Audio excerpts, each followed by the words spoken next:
नमस्कार। Anti special UCC पर छिड़ी बहस में आप सभी का स्वागत है। मैं हूं आपके साथ दिव्यांशु जोशी। समान नागरिक संहिता यानी कि यूनिफॉर्म सिविल कोड को लेकर के मुख्यमंत्री शिवराज सिंह चौहान ने एक बड़ा बयान दिया है।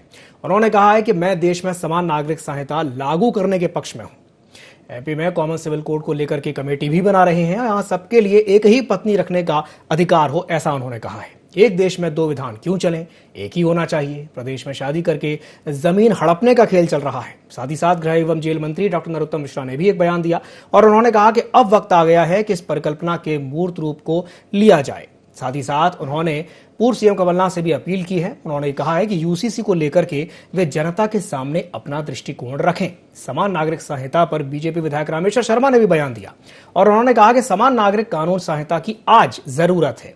बढ़ती आबादी नियंत्रण के लिए समान नागरिक कानून अत्यंत आवश्यक है। हर नागरिक को एक शादी का अधिकार होना चाहिए। अब समान नागरिक संहिता पर सियासत तेज हो गई है। दूसरी ओर कांग्रेस विधायक आरिफ मसूद ने भी एक बयान दिया और उन्होंने ये कहा है कि ये मुस्लिम पर्सनल लॉ बोर्ड को ठेस पहुंचाने वाला काम है। आदिवासियों के लिए अलग कानून है और उसके लिए क्या करेंगे। आइए आपको सुनवाते हैं क्या कुछ कहना है सत्ता पक्ष का और विपक्ष का।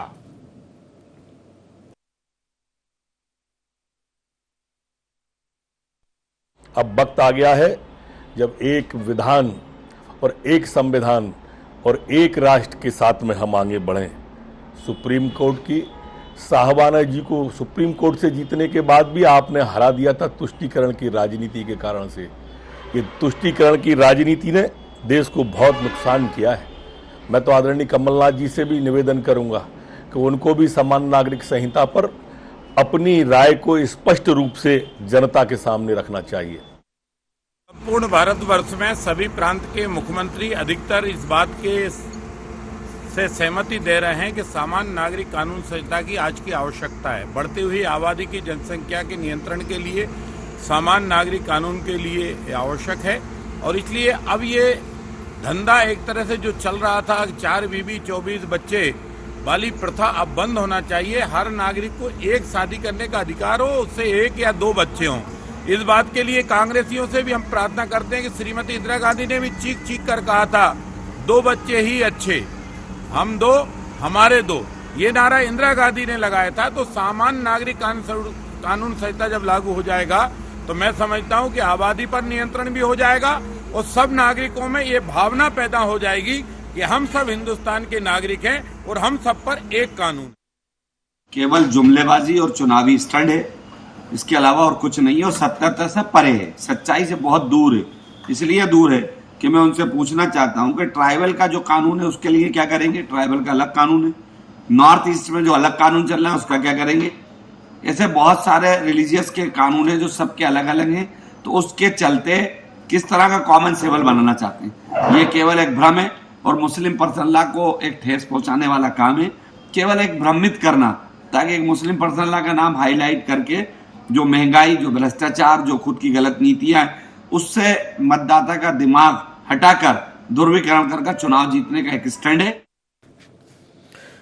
तो समान नागरिक संहिता को लेकर के अब सियासत गर्मा गई है। एक और जहां बीजेपी कह रही है कि भाई समान नागरिक संहिता लागू होनी चाहिए, तो वहीं कांग्रेस इसे विशुद्ध स्टंटबाजी और जुमलेबाजी करार दे रही है। आज इसी विषय को लेकर के हम चर्चा करेंगे और चर्चा करने के लिए हमारे साथ 3 खास मेहमान चर्चा में जुड़ेंगे। हमारे साथ जुड़ रहे हैं गोविंद मालू जी, जो कि नेता है मध्य प्रदेश बीजेपी के, और हमारे साथ जुड़ रहे हैं अमित तावरे जी, जो कि प्रवक्ता है मध्य प्रदेश कांग्रेस के। साथ ही साथ हमारे साथ जुड़ रहे हैं गौरव चतुर्वेदी जी, जो कि वरिष्ठ पत्रकार हैं। आप तीनों मेहमानों का बहुत बहुत स्वागत है IND24 में। सबसे पहले मैं शुरुआत करना चाहूंगा अमित तावरे जी से। तावरे जी, जिस तरीके से मुख्यमंत्री शिवराज सिंह चौहान ने यह कहा है कि अब यह समय आ गया है कि देश में समान नागरिक संहिता यानी कि यूनिफॉर्म सिविल कोड लागू होना चाहिए, क्या कहेंगे इस पर? अब क्यों समय आ गया है? मुख्यमंत्री जी 4थी बार के मुख्यमंत्री हैं। अब जब चुनावों में 11 महीने का वक्त बचा है, अब क्यों समय आ गया है? समय इनका जाने वाला है, इसलिए उनको ये सब सारी चीज़ें याद आ रही हैं। आप इतने लंबे समय से मुख्यमंत्री हो, आपकी सरकार मध्य प्रदेश में भी है, अधिकतर सांसद आपके हैं, प्रधानमंत्री आपके हैं, तो आपको तो ये पहले ही कर देना चाहिए था।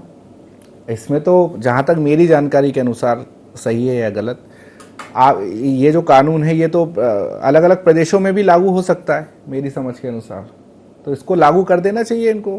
क्यों नहीं करा इन्होंने? इनको कुछ नहीं करना। चुनाव के 11 महीने बचे हुए हैं, सिर्फ बातों से किस तरीके से जनता को बहलाकर फुसलाकर फिर से एक बार सत्ता में आने की इनकी चाल है और कुछ भी नहीं है। और हम इस बात को कहना चाहते हैं कि इन सब चीजों से ज्यादा महत्वपूर्ण आज के समय में महंगाई का मुद्दा है, बेरोजगारी का मुद्दा है। इन चीजों पे आखिर भारतीय जनता पार्टी कब बात करेगी? मुझे लगता है कि जो जनता के मूलभूत मुद्दे हैं, जिनसे रोज सामना करना पड़ रहा है इस देश की जनता को, हमारा मध्य प्रदेश का युवा जब उसके माता पिता अपने पूरे जीवन भर की कमाई लगा देते हैं उसकी पढ़ाई में, उसको डॉक्टर बनाते हैं, इंजीनियर बनाते हैं, और जब वो भोपाल में डिग्री लेकर निकलता है तो उसको कोई कंपनी नजर नहीं आती है, तो माँ बाप की आंखों में भी आंसू होते हैं और बेटे की आंखों में भी आंसू होते हैं, और वो मध्य प्रदेश से बाहर की ओर रुख करता है नौकरी के लिए, 2 टाइम की रोटी रोजी के लिए। तो मेरा ये कहना है कि ऐसे जितने भी काम इनको करना हो एक बार में कर लें और ये बता दें कि मूलभूत बातों पर कब ये लोग बात करेंगे। जी चलिए ठीक है, मैं मालू जी से प्रतिक्रिया ले लेता हूं। मालू जी, तावरे जी कह रहे हैं कि मूलभूत बातों पर कब बात की जाएगी, जो मूलभूत मुद्दे हैं जैसे कि बेरोजगारी, जैसे कि महंगाई, क्या कहेंगे इस पर? भारत को किस तरह से नकारात्मक रूप में दिखाना, भारत के नागरिकों में किस तरह से ये भाव पैदा करना कि वो दुखी हैं, वो प्रताड़ित हैं, और नकारात्मक भाव की राजनीति कांग्रेस का शक्ल है और कांग्रेस का एजेंडा है। मुद्दा क्या होता है? भारतीय जनता पार्टी के पूर्ववर्ती जनसंघ से लेकर कोर हमारे जो एजेंडा है उसमें हमारा कॉमन सिविल कोड है। 370 हमने कर दिया, राम मंदिर का निर्माण की हमने सारी कुछ कानूनी प्रक्रिया थी उसको पूरा कर लिया। अब बाकी सब चीजों पर, आर्थिक स्थिति पर हम बेहतर हैं।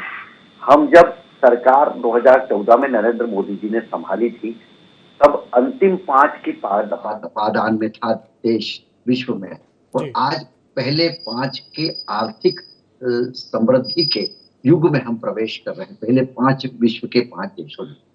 और कॉमन सिविल कोड की बात अब करी, तब करी, कब करी, आज अगर कर रहे हैं तो हम आज की बात कर रहे हैं। देश विश्व की 2% हमारे पास, 4% हमारे पास पेयजल है, 2% हमारे पास कृषि भूमि है, और जनसंख्या 20% है। तो ये जो देश में अलगाववाद, विलगाववाद और भूलतावाद और ये जो जिस तरह से वैमनस्यतावाद का प्रादुर्भाव कांग्रेस ने किया है जी, उससे निजात दिलाने की अब जरूरत है। अब हमने समृद्धि प्राप्त की, हमने रोजगार के क्षेत्र में स्वावलंबिता प्राप्त की, हमने देश को विश्व के उच्च शिखर पर ले गए, हम हमारी सीमाओं को हमने सुरक्षित किया, हमने रक्षा के क्षेत्र में आत्मनिर्भर बने। हम बाकी सब चीजें हम कर रहे हैं, जो आर्थिक और विकास जो सामाजिक क्षेत्र के मुद्दे हैं हम उनको भी साथ ले रहे हैं। हम दोनों चीजें साइमल्टेनियसली चल रही है।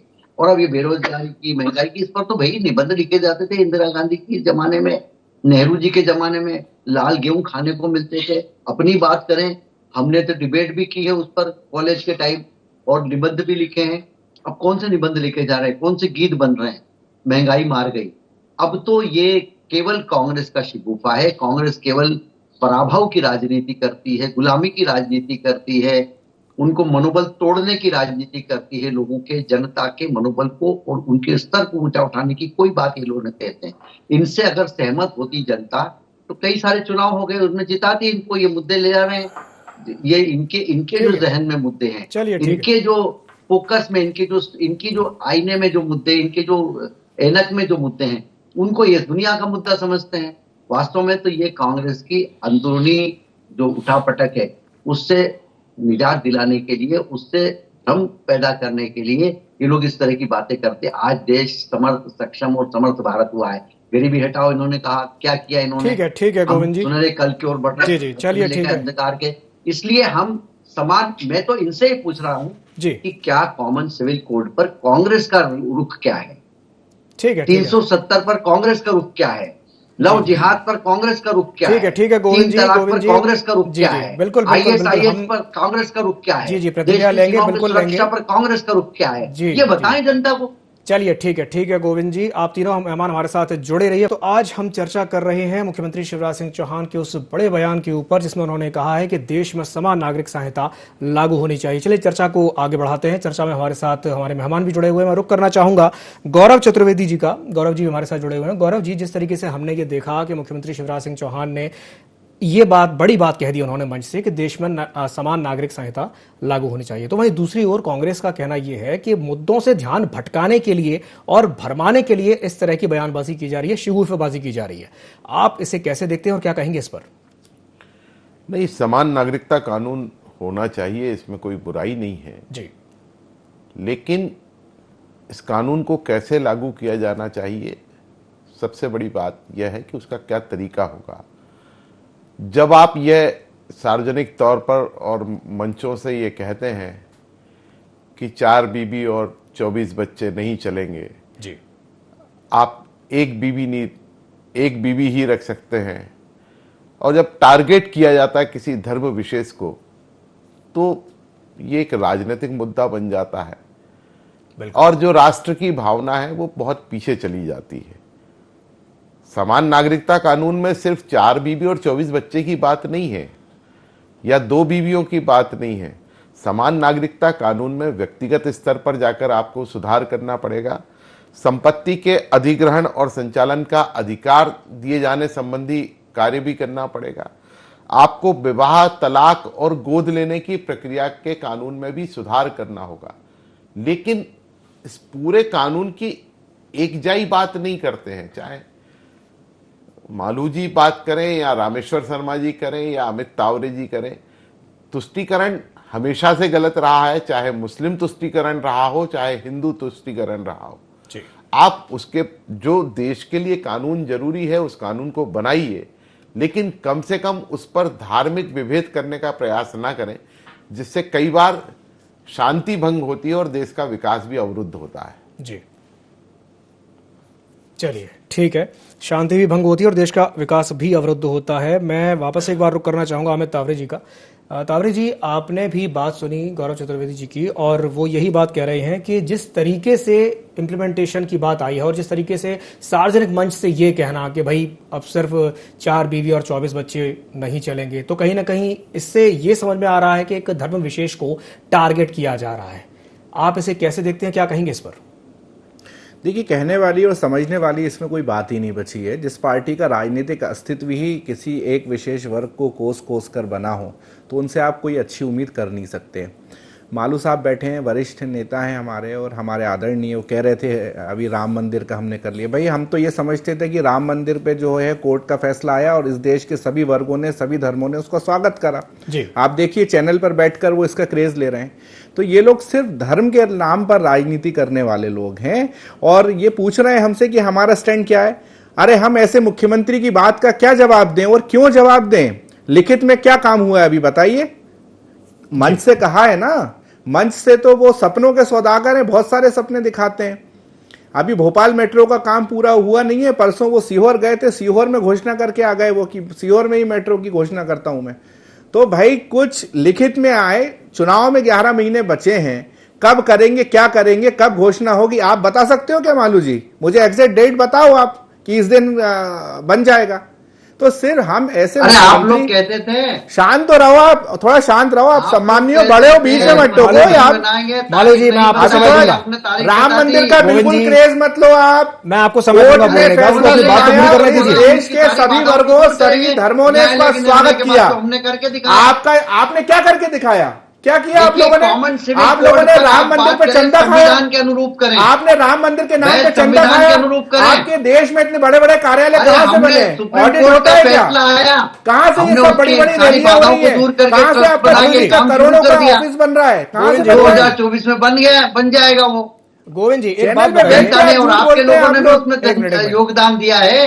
गोविंद जी, तावरे जी जो बात कह रहे हैं, गोविंद जी, ताबे जी जो यहाँ बात पे कह सभी रहे लोग हैं, बैठे हैं, गौरव जी भी बैठे हैं, हमारे सम्मानित पत्रकार भी बैठे हैं। मैं इनसे पूछना चाहता हूं कि राम मंदिर के मामले में क्या बीजेपी का क्या है, बताइए। अब हम तो ये समझते थे कोर्ट ने फैसला सुनाया क्या है? वो देश के सभी लोगों ने इसका स्वागत करा है मिलकर। हाँ, तो न्यायालय का फैसला आएगा तो स्वागत करेगा ही। तो आप क्यों कह रहे थे कि हमने उसके किया बाद है? विरोध करेंगे तो आपने लोग ऐसा क्या क्यों कहेंगे बोला? आपको? आपने क्यों बोला ऐसा और कि जब भाई हम पहले क्या हुआ आप था? चैनल पे आप बैठ अपने के एजेंडे में नहीं गलत रखते बात कि ना राम करें। तावरे जी, एक मंदिर मिनट, एक मिनट। के मुद्दे से मामले नहीं में भटकते। वही है। आपने तो काल्पनिक बताया राम को। आप ये बताओ 5 मिनट आपने पहले तो जो आपने काल्पनिक बोला वो बताया था गलत राम को। बोला है या सही बोला? गोविंद जी, जो बात तावरे जी ने कही है कि मुख्यमंत्री शिवराज सिंह चौहान के साथ एक दिक्कत ये है, वो ऐसा कह रहे हैं कि वो बड़ी बड़ी बातें तो कर देते हैं, घोषणाएं तो वो कर देते हैं, लेकिन धरातल पर उनका इंप्लीमेंटेशन नहीं होता है। इस पर क्या कहेंगे आप? उन्होंने बड़ी घोषणाएं तो बोल तो दिया उन्होंने मंच से क्या होना चाहिए। जितनी घोषणाएं हमने की हैं जी, सबका धरातल पर इम्प्लीमेंटेशन हुआ है। तभी कृषि कर्मण अवार्ड भी मिला। हमारी योजनाओं को देश भर में अनेक राज्यों ने लागू किया, केंद्र सरकार ने लागू किया, चाहे लाडली लक्ष्मी योजना हो, चाहे तीर्थ दर्शन योजना हो, कई सारी योजनाएं, स्वास्थ्य की योजनाएं, शिक्षा की योजनाएं, कई सारी योजनाएं धरातल पर उतरकर वो आकार लेकर लोगों को लाभ दे रही है। अब मैं ये जो यूसीसी की बात कर रहे हैं जी, कॉमन सिविल कोड की, मैं उसके लिए बोल रहा हूं कि ये पहले संविधान को पढ़ें। उसके अनुच्छेद 44 में नीति निर्देशक तत्वों के तहत उसको रख दिया गया था। सुप्रीम कोर्ट ने कई मुकदमों में, मैं उदाहरण सहित बता सकता हूं, शाहबानो केस में 1985 में सुप्रीम कोर्ट ने कहा कि अनुच्छेद 44 को मृत स्वरूप में बनकर नहीं रखा जा सकता। यह प्रबंध करता है कि सरकार सभी नागरिकों के लिए एक समान नागरिक संहिता बनाए। ये सुप्रीम कोर्ट का रूलिंग है। सरला मुदगल केस में 1995 में सुप्रीम कोर्ट ने कहा कि यह समान नागरिक कानून को अनिश्चित काल के लिए निलंबित नहीं किया जा सकता, उसका कोई औचित्य नहीं है। फिर जान बलकप्पम केस में 2003 में अनुच्छेद 44 से आज तक लागू नहीं किया जाना दुख की बात है, सुप्रीम कोर्ट ने कहा। और ये वैचारिक मतभेदों को दूर करके राष्ट्र की एकता और अखंडता के लिए जरूरी 2017 में भी सायरा बानो केस में भी सुप्रीम कोर्ट ने कहा कि अब इसको विलंबित नहीं किया जा सकता। भारत को इसको पीछे रखने का कोई उद्देश्य नहीं होना चाहिए, क्योंकि जब कानून, दंड के कानून एक हैं तो बाकी कानून भी एक ही होना चाहिए। वो शरीयत के हिसाब से नहीं चल सकता। ये लोग तो वोट बैंक की राजनीति करके शरीयत के हिसाब से चलाना चाहते हैं देश को। ये तो सबको नमाजी बनाना चाहते हैं देश को। मालू जी, देखिए, ये तो यहाँ पर खलीफाई राज कायम करना चाहते थे, जो नेहरू जी ने सत्ता। लेकिन एक बात बताइए गोविंद जी, एक बात बताइए, वो चलिए ठीक है, उसको इन्होंने, लेकिन यूनिफॉर्म सिविल कोड क्या मुस्लिम पर्सनल लॉ बोर्ड को ठेस नहीं पहुंचाता है? आरिफ मसूद जी जैसा कह रहे हैं। बात पर इनका क्या रुख है? अनुच्छेद 44 के बारे में इनका क्या रुख है, ये बताएं। तावरे जी क्या कहेंगे इस पर?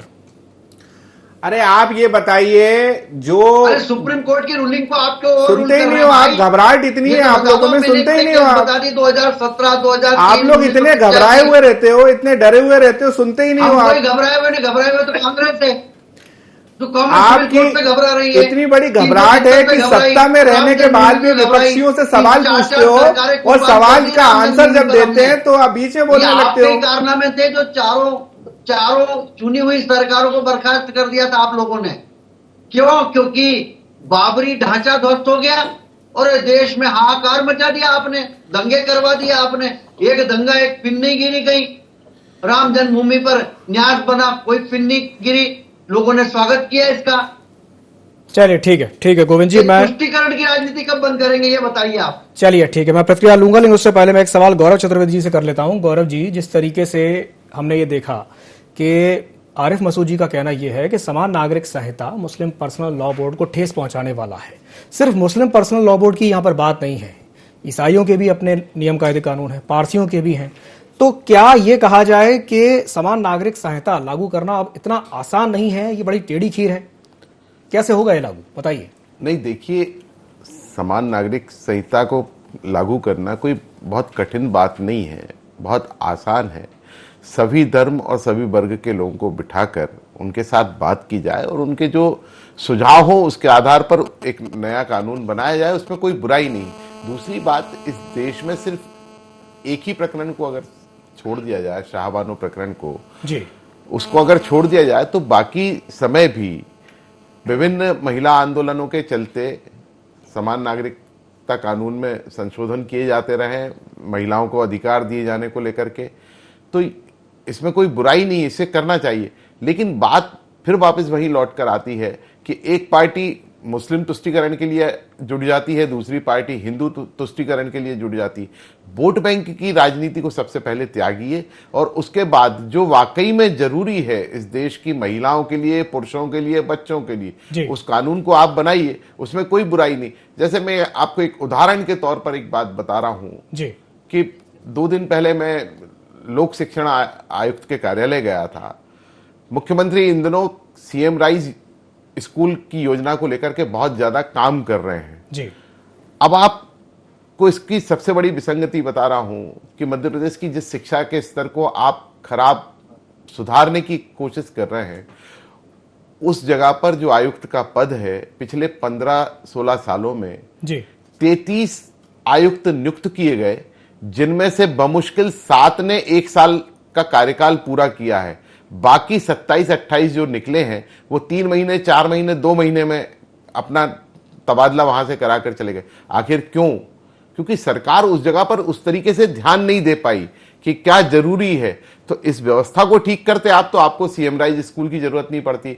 आज जो भी संविधान प्रदत्त अधिकार हैं, अगर उन्हें सही तरीके से हर वर्ग के लोगों को दिलाने का काम आप कर लेंगे तो मुझे लगता है कि समान नागरिक कानून बनाने की जरूरत नहीं पड़ेगी। लेकिन अगर फिर भी लग रहा है तो उसे बनाया जाना चाहिए, लेकिन उसके उन सभी प्रावधानों को जोड़ते हुए सिर्फ एक ही प्रावधान को लेकर के आप बात ना करें कि 4 बीबी और 24 बच्चे।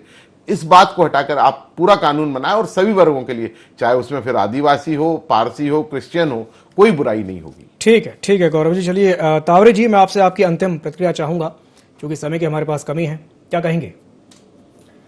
देखिए, शुद्ध रूप से ये एक वोट बैंक की राजनीति का मामला है जी।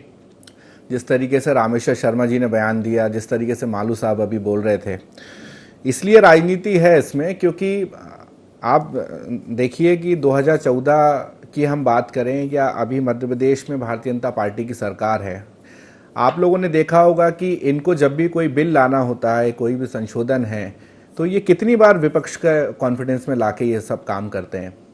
तो आपको जो काम करना है तो आप करें भाई, आपकी तो पंच से लेके प्रधानमंत्री तक आपका है, तो इसमें आप करो।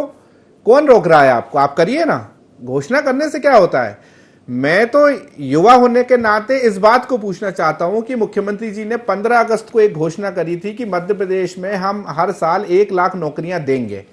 क्या स्थिति है उसकी, वो बताएं आप। तो जो वादे जनता के करके आप आए थे, क्या पिछले चुनाव में आपने ये वादा मध्य प्रदेश की जनता को किया था? आपने कहा था रोजगार का वादा, आपने कहा था महंगाई कम करने का वादा, आपने कहा था हम महिला अत्याचार को रोकेंगे। लेकिन क्या परिणाम निकला?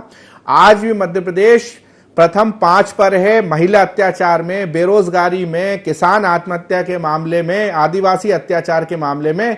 और अभी मैं 3-4 दिन पहले देख रहा था कि मातृत्व मृत्यु दर जो है उसमें भी हम दूसरे नंबर पर आ गए।